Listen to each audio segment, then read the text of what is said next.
end of the winter workouts here, right? We've done the 10 weeks now. We've talked a lot about mechanics. We've worked our way up. I want to leave you guys with some mental stuff. All right, not just the mechanical stuff. I want to talk about your approach towards the season. All right, your approach towards each game, your approach towards each at bat. All right, because it's one thing to know what you're supposed to do, and it's another thing to be able to execute it. All right. So you guys should know what your mechanics should be. Now you got to go up there and execute. And execution a lot of times comes from having a good game plan or an approach. All right, so we're going to get into that. First things first, I want you guys to set goals.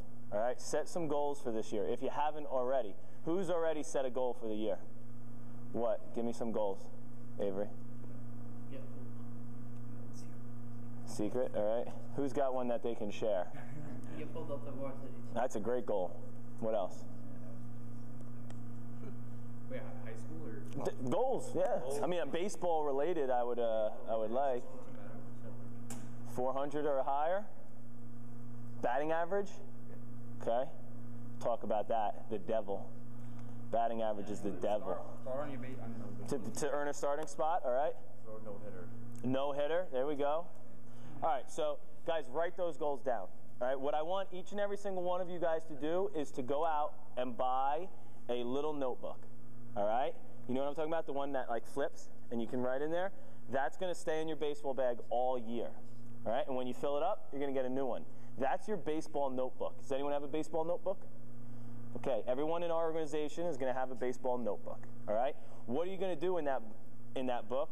You're going to keep track of swing thoughts, things that are working for you. For example, if you're slumping and your coach tells you, just throw your hands at the ball, and it works, write it in that book. Yeah, because a year from now, if you start slumping, you look back through the book and you say, oh man, I haven't been thinking about throwing my hands at the ball. All right, and then it may work for you. Keep a book. All right, it'll be awesome when you look back and you think about some of the different adjustments and the changes that you've made. What I also want you to do is keep track of every at-bat that you have, every pitching outing that you have. And I want you to keep stats. All right, because you know your high school coach is probably going to keep stats. Well, I want you to have your own stats to compare against his stats. And I don't mean the batting average. The batting average is the devil. Okay?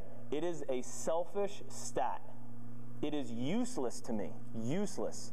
When I look at a batting average, I get no information whatsoever from it on how valuable that player is to my team. What I want you guys to keep track of is called your Q stat. It's your quality at-bat percentage.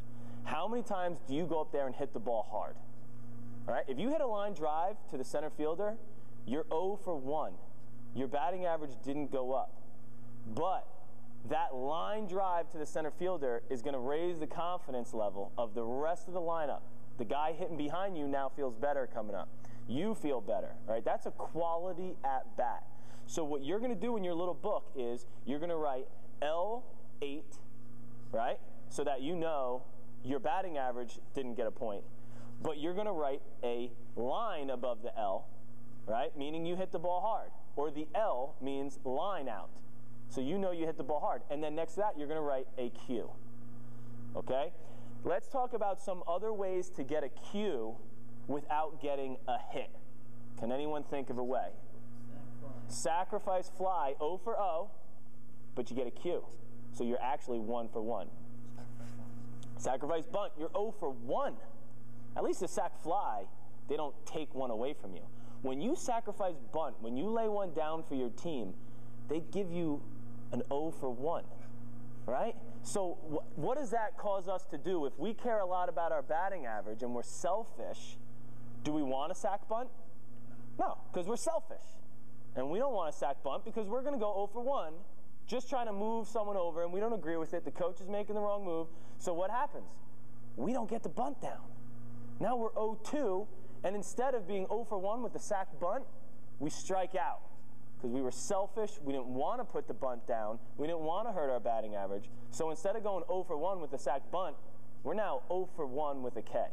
So instead of giving you guys, taking something away from you for doing the right thing and being unselfish, you're going to get a cue for a sack bunt in your own book. Okay? So that way, at the end of the year, if you want to hit 400, your Q stat better be well over 700. All right? I hate the saying, all you got to do is get a hit 3 out of 10 times and you're in the Hall of Fame. That's like such a joke. Oh, no, I take that back. All you have to do is succeed 3 out of 10 times. Forget that. Succeed. Is a hit really succeeding if you hit a little dribbler down the third baseline? And is a line drive hit to the wall where the center fielder robs you a failure? No. So we can't judge our successes in this game based on hits and batting average.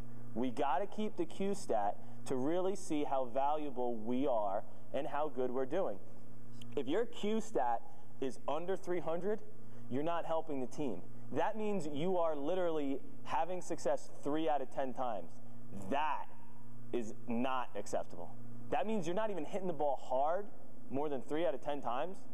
You're not even drawing a walk more than 3 out of 10 times. You're not getting hit by a pitch or sacrifice bunting or sack flying or getting a hit. Because when you get a hit, you get a Q, fellas, no matter how it is, whether it's a little dribbler or a line drive. A hit is a Q, because getting a hit's a hard enough thing and getting on base is a hard enough thing.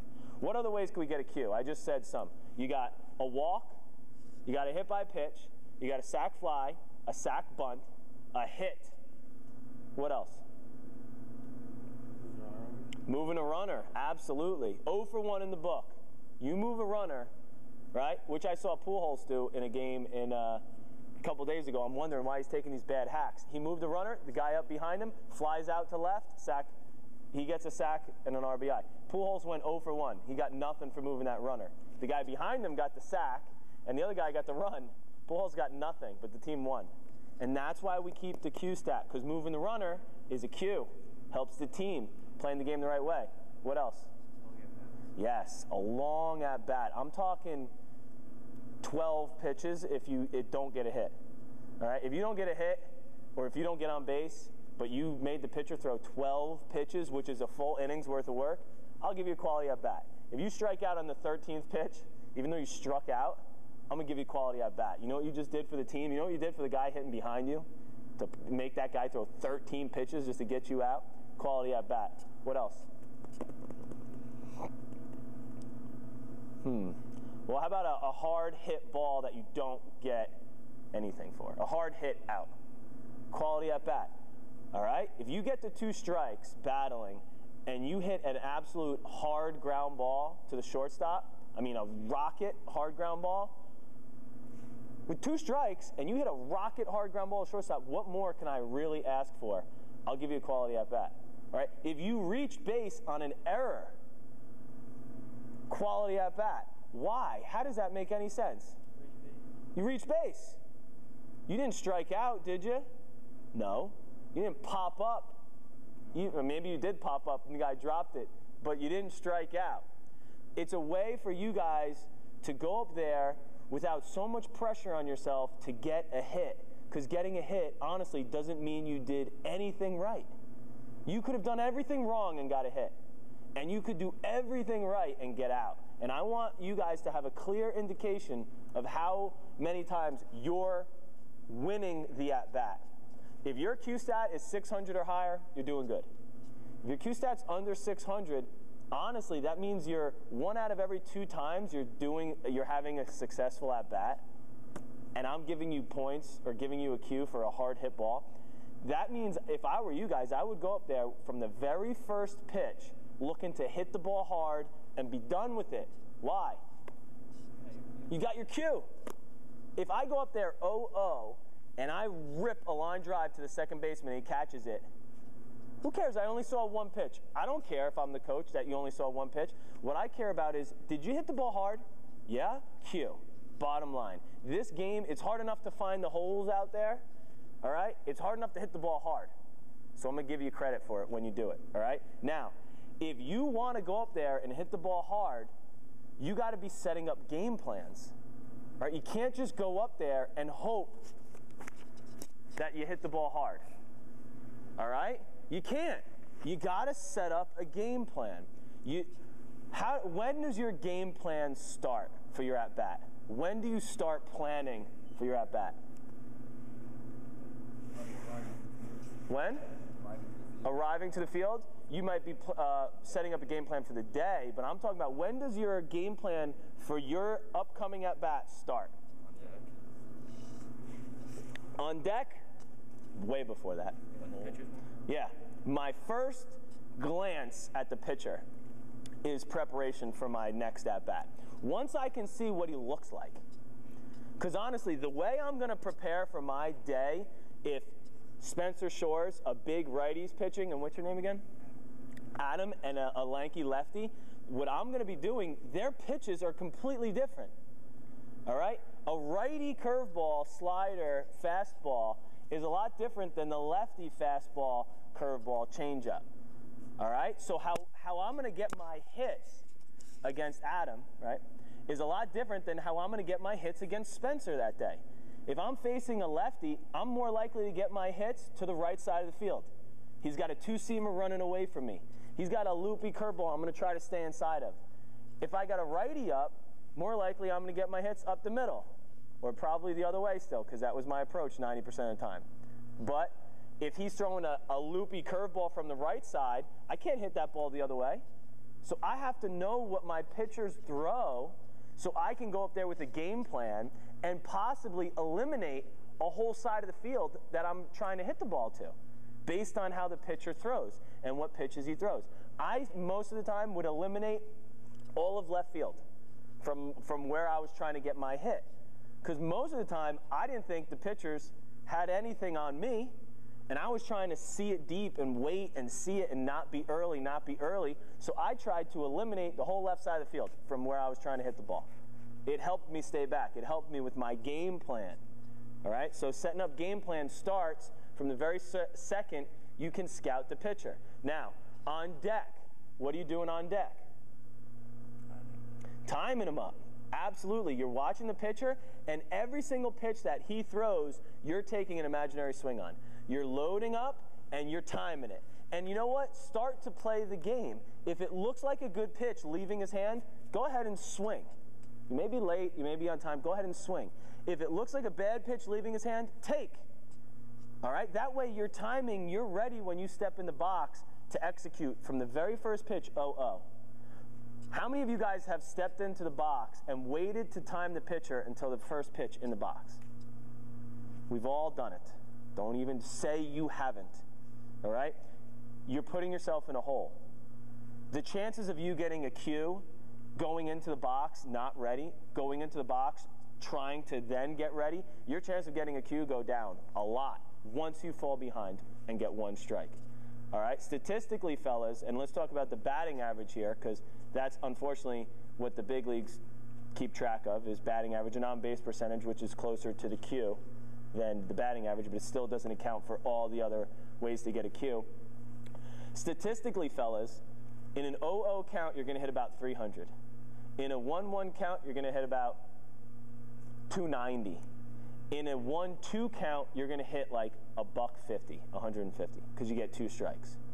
All right? In a 1-0 count, you're going to hit like 350. In a 2-0 count, you're going to hit like 400. All right? In a 2-1 count, you're going to hit like 400. In a 3-1 count, you're going to hit like 400. Okay? So what count do you want to be in if you're a hitter? An advantage count. But 0-0 ain't that bad, right? But once you get one strike on you, once you fall behind and get one strike, your average is always going to be under 300. When you make your money, fellas, is when you get ahead in the count. When you make your money is 0-0. All right? That is when you swing the bat and get your hits and hit for power is 0-0 and advantage counts. Once you got a strike, fellas, you can't be trying to do everything that you can do in a 2-0 count. Once you get two strikes, fellas, you know what your batting average is statistically in a two-strike count? Let's say 0-2. If you put the ball in play 0-2, you know what the chances of you getting a hit are? 100. 100. So if you go up there and you're timing the pitcher up with the first one, strike one. Okay, great, I got him timed up now. I feel so much better. Foul ball. Now you know what your chances of getting a hit are? 100. Because you wasted the 0-0 pitch. You fool. That was your shot. Why are you timing him up and taking an 0-0 fastball when you should have timed him up on deck? Scouted him out. Went up there with a game plan saying, I'm going to hit a fastball and only a fastball and I'm going to rip it. And if it ain't there, throws me a changeup, slider, anything else, I'm just going to take it. And then I'll go to work. All right? Scout the pitcher, set up a game plan, and execute. Play the game unselfishly, and your numbers will show up to where you want them to be. You want to hit over 400? Don't worry about hitting 400. Take every single at-bat, one at-bat at a time, with a goal to get a Q based on what the situation calls for. If you are supposed to lay one down, lay one down. Get your Q. Even though your batting average isn't going to go over 400 by laying down a sac bunt, I guarantee you, you play the game the right way. You take each at-bat one at a time. Your numbers are going to be where you want them to be at the end of the year. All right, fellas? Play the game unselfishly. The baseball gods will reward you. Okay? Guys, at Hofstra, all right, some of you guys, who's ever been on a bad team, a losing team? We've all been on a losing team, right? Okay. It's harder to put up numbers on a losing team. It's harder. Statistically, if you're losing games, you're scoring less runs. If you're scoring less runs, you're having less runners on base. If you're having less runners on base, you're hitting with less runners in scoring position. If you're hitting with less runners in scoring position, you have less holes in the defense to hit the ball through, and you have less chances of getting RBIs. Okay, so your numbers go down drastically as a whole when you're on a losing team. Okay, how do you keep your numbers up? Right? How do you hit over 400 on a losing team where you're the best hitter and everyone on the other team knows it and they're coming after you? How do you still put up numbers? You don't try. You go one at bat at a time, and your only goal is to get a Q. You can't try to go 4 for 4 every day, fellas. All right? You got to just get your Qs, and when you're facing a stud pitcher, you got to know it, and you can't be so hard on yourself. And when you're facing someone who you should hit the ball hard against, hit the ball hard. Don't try to do too much and hit a home run and pop up against the kid throwing meatballs when your goal should be to hit the ball hard on the ground and get yourself a Q, get your numbers up there. All right? That's how you got to take each at-bat one at a time, whether you're up 10 runs or down 10 runs. If you're down 10 runs and the game is over, we've all been there, right? And you're walking up to the bat and you know the game's over, you lost.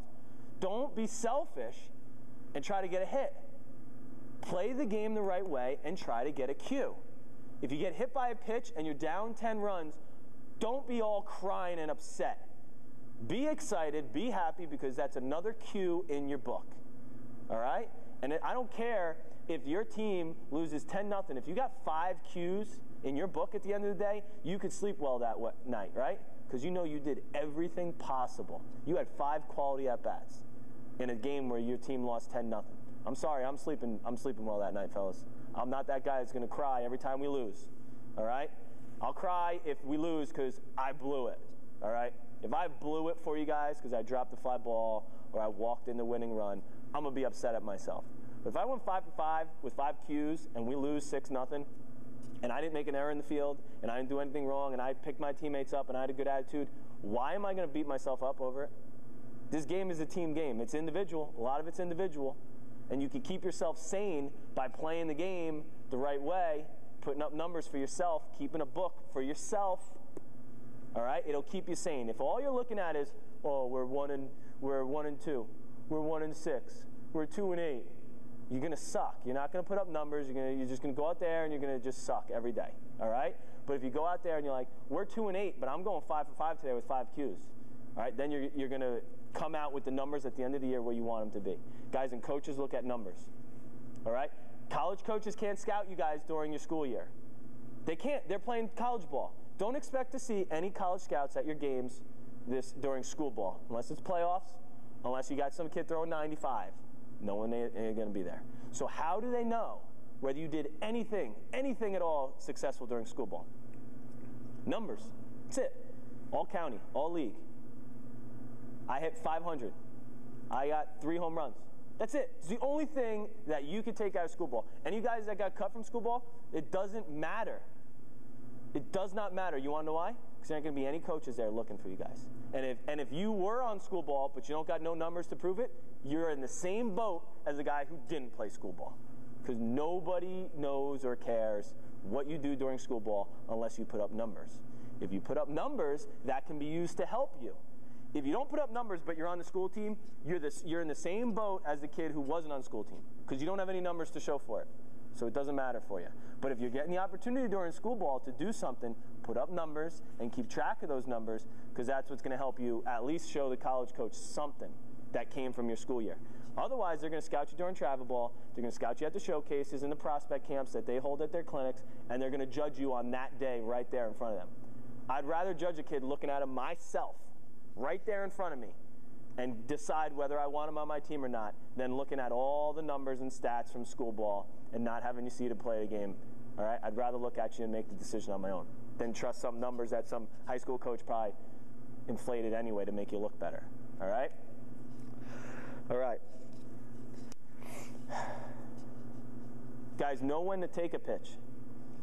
All right?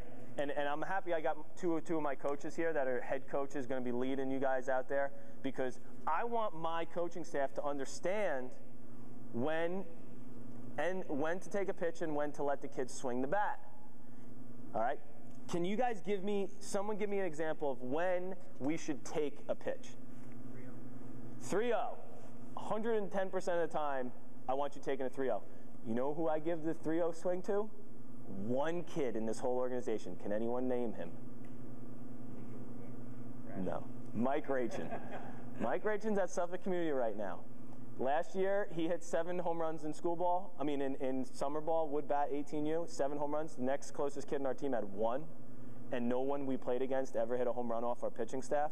So if you want to know if you can hit 3-0, you got to put up those type of numbers, fellas. You got to hit 7 home runs with a wood bat when the next closest kid hit 1 and no one else hit 1 all year if you want to swing 3-0. And you know what? I would let Mike swing 0, and guess what? He almost never swung because he didn't want to be that guy. Even though I said it was okay, I was like, he'd be like, okay. He would always be like, oh, yeah, and he would almost never swing. He would almost never swing because, you know why? He didn't want to be that guy. He learned at a young age he didn't want to be selfish. You know what I mean? Around 15, which isn't that young, really, 16, he was like, you know what? I'm not going to play selfishly anymore. Our team has been winning ever since Mike stopped playing selfishly. Once he started playing the game the right way and taking walks, I mean, this is a kid who can hit a home run every at-bat, and he should try to every at-bat, and he walks more than anyone else in the team. Isn't that ironic? They should go hand in hand, fellas. If you're the best hitter on the team, you should have the most walks on the team. And if you don't, you're not the best hitter on the team. You got to work on something, because if you're the best hitter, the other team should know it,